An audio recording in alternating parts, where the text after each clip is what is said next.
Doctor बनने वाले छात्र छात्राओं के सामने पुलिस फोर्स लगा दी जाती है।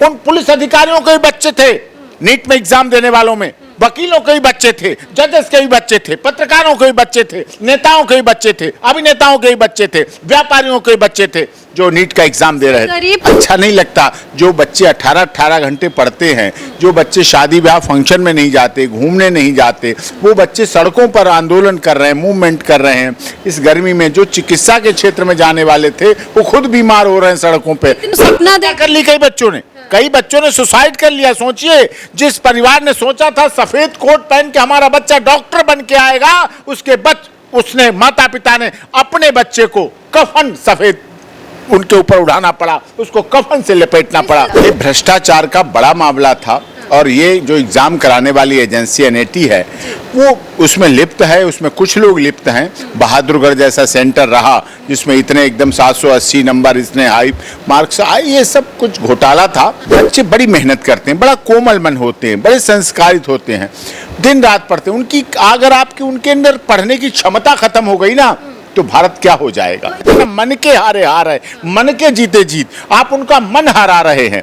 विष दे दो, विश्वास मत दो उनके साथ, बच्चों के साथ विश्वासघात मत करिए। इस साल की नीट की हुई परीक्षा लगातार सवालों के घेरे में बनी हुई थी, लेकिन आज सुप्रीम कोर्ट ने इस पर अपना फैसला सुना दिया है। और इसी पर बात करने के लिए इस वक्त हमारे साथ सुप्रीम कोर्ट के senior advocate doctor AP Singh मौजूद हैं। सर, क्या बोलेंगे सुप्रीम कोर्ट का जो फैसला आया है नीट परीक्षा को लेकर? ये बहुत प्रशंसनीय है, बहुत सराहनीय है, बहुत ही साधुवाद है। बहुत उनके लिए धन्यवाद करते हैं माननीय सर्वोच्च न्यायालय के, क्योंकि ये भरोसा 25 लाख छात्रों का था।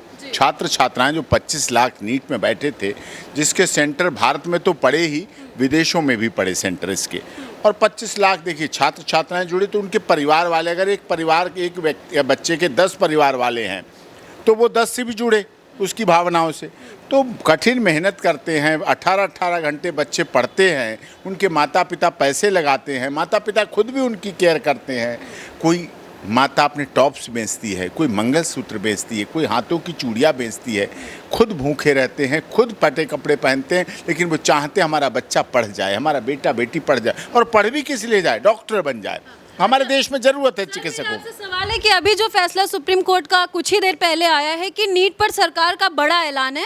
1563 छात्रों के ग्रेस मार्क कैंसिल किए गए और 23 जून को री एग्जाम होंगे। इस फैसले का आप स्वागत करते हैं? हाँ, ये फैसला स्वागत योग्य है। वैसे तो 8 जुलाई को भी इसकी सुनवाई होनी थी, क्योंकि अभी कोर्ट की वैकेशन बेंच चल रही है, छुट्टियां चल रही हैं, लेकिन उन्होंने ये आदेश देकर जो छात्र छात्राएं धरना दे रहे थे, प्रदर्शन कर रहे थे, अच्छा नहीं लगता जो बच्चे 18-18 घंटे पढ़ते हैं, जो बच्चे शादी ब्याह फंक्शन में नहीं जाते, घूमने नहीं जाते, वो बच्चे सड़कों पर आंदोलन कर रहे हैं, मूवमेंट कर रहे हैं इस गर्मी में। जो चिकित्सा के क्षेत्र में जाने वाले थे वो खुद बीमार हो रहे हैं सड़कों पे। इतना ज्यादा धांधली का आरोप लगाया जा रहा था, आखिर कारण क्या था सर? वो दर्शकों को बताइए, क्योंकि सोशल मीडिया पे तो देख रहे थे लोग, लेकिन आप भी सुप्रीम कोर्ट के वकील हैं, तो आप दर्शकों को बताइए कि कारण सही क्या? ये भ्रष्टाचार का बड़ा मामला था और ये जो एग्ज़ाम कराने वाली एजेंसी एनआईटी है वो उसमें लिप्त है, उसमें कुछ लोग लिप्त हैं। बहादुरगढ़ जैसा सेंटर रहा जिसमें इतने एकदम 780 नंबर, इतने हाई मार्क्स आए, ये सब कुछ घोटाला था और पेपर लीक का एक बड़ा उदाहरण था। आशा नहीं कर सकते थे कि मेडिकल लाइन में भी ऐसे लोग होंगे, क्योंकि भारत को लोग, दुनिया से लोग इलाज कराने भारत आते हैं, यहाँ के डॉक्टर्स पर विश्वास करते हैं, यहाँ की चिकित्सा व्यवस्था पर विश्वास करते हैं।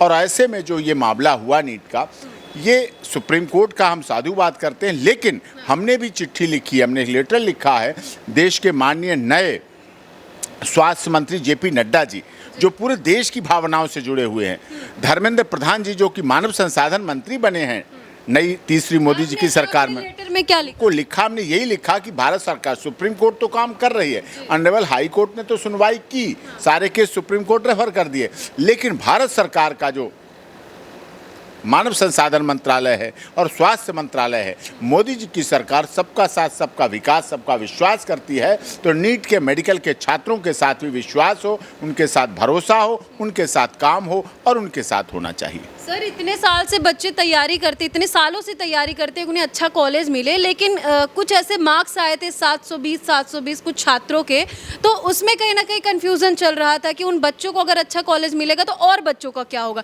तो इस तरीके से मार्क्स आना सेम ये सही था? बड़ा कन्फ्यूज़न था, उनके नाम पर बड़ा कन्फ्यूज़न था, जो कि बिल्कुल नहीं होना चाहिए था। और देखिए, बच्चों के भविष्य, बच्चे बड़ी मेहनत करते हैं, बड़ा कोमल मन होते हैं, बड़े संस्कारित होते हैं, दिन रात पढ़ते हैं। उनकी अगर आपकी उनके अंदर पढ़ने की क्षमता खत्म हो गई ना, तो भारत क्या हो जाएगा। तो इस तरीके से होगा तो बच्चों की क्षमता भी खत्म होती है, उनका मन के हारे हार है। कहते हैं ना, मन के हारे हार है, मन के जीते जीत। आप उनका मन हरा रहे हैं।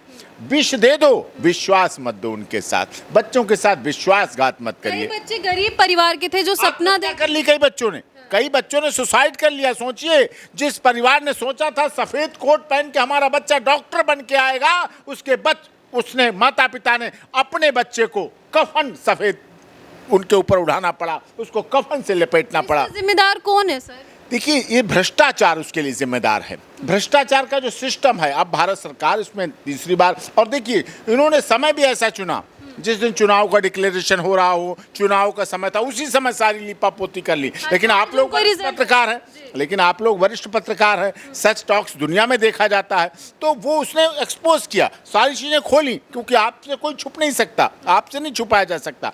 आपने बच्चों के भविष्य के लिए भी इन चीज़ों को रखा है, और देश की मीडिया का भी धन्यवाद, देश के पुलिस प्रशासन का भी धन्यवाद, जिन्होंने उन आंदोलन करते हुए छात्र छात्राओं का सामना लाठी डंडों के सामने से किया।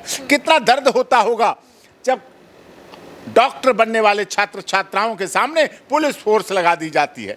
उन पुलिस अधिकारियों के भी बच्चे थे, नीट में एग्जाम देने वालों में, वकीलों के भी बच्चे थे, जजेस के भी बच्चे थे, पत्रकारों के भी बच्चे थे, नेताओं के भी बच्चे थे, अभिनेताओं के भी बच्चे थे, व्यापारियों के भी बच्चे थे जो नीट का एग्जाम दे रहे थे। गरीब के भी बच्चे थे, गरीब के ज्यादा बच्चे थे। हमारा देश तो विकसित देश है। उनके वो बच्चे भी थे जिन्होंने जमीन बेच दी, वो बच्चे भी थे जिनके दादा दादी ने अपनी पुरानी पैतृक ज्वेलरी को बेच के दे दिया। सर इस तरीके से रिजल्ट आएगा तो आपको नहीं लगता कि भविष्य के साथ बच्चों के खिलवाड़ हो रहा है? बहुत बड़ा खिलवाड़ हुआ, और मैं भारत सरकार से, शिक्षा मानव संसाधन मंत्रालय से, स्वास्थ्य मंत्रालय से पुरजोर हाथ जोड़ के आपके चैनल के माध्यम से अनुरोध करता हूं, प्रार्थना करता हूं, ऐसे नकल, ऐसे पेपर लीक, ऐसे गलत करने वाले, ऐसे भ्रष्टाचारी एग्जाम एजेंसियों पर कठोर कार्रवाई करके उन्हें दंडित किया जाए, और वो दंड पूरी दुनिया में दिखना भी चाहिए। अब जो सुप्रीम कोर्ट का फैसला है सर, उसको डिटेल में थोड़ा सा बताइए ना लोगों को, कि ग्रेस जो नंबर थे वो कैंसिल किए जा रहे, क्या है, कैसे होगा आगे? जो ग्रेस मार्क्स वाली लिस्ट थी, उन्होंने सीधे कहा है एजेंसी से, NIT से, कि आप, उन्होंने कहा, सुप्रीम कोर्ट माननीय सर्वोच्च न्यायालय ने अपने आदेश में कहा है, जो ग्रेस मार्क्स दिए गए थे सारे कैंसिल किए जाते हैं। 1700 1800 जो भी हैं, वो 1563 बच्चों के वो सारे कैंसिल किए जाएं, और उनका फिर से 23 जून को एग्जाम कराया जाए। जिन बच्चों के पहले से मार्क्स सही थे उनका क्या होगा? अब उनके बारे में भी अभी ये काम किया है, फिर उसके बाद 23 जून तक हो जाएगा। अभी ऑनरेबल सुप्रीम कोर्ट की वैकेशन बेंच चल रही है, सिंगल कोर्ट बैठ रही है, तो लेकिन 8 जुलाई को कोर्ट खुल जाएगी, और सुप्रीम कोर्ट ने इसको प्राथमिकता के आधार पर 8 जुलाई के लिए केस लगाया है, और उस पर सुनवाई होगी।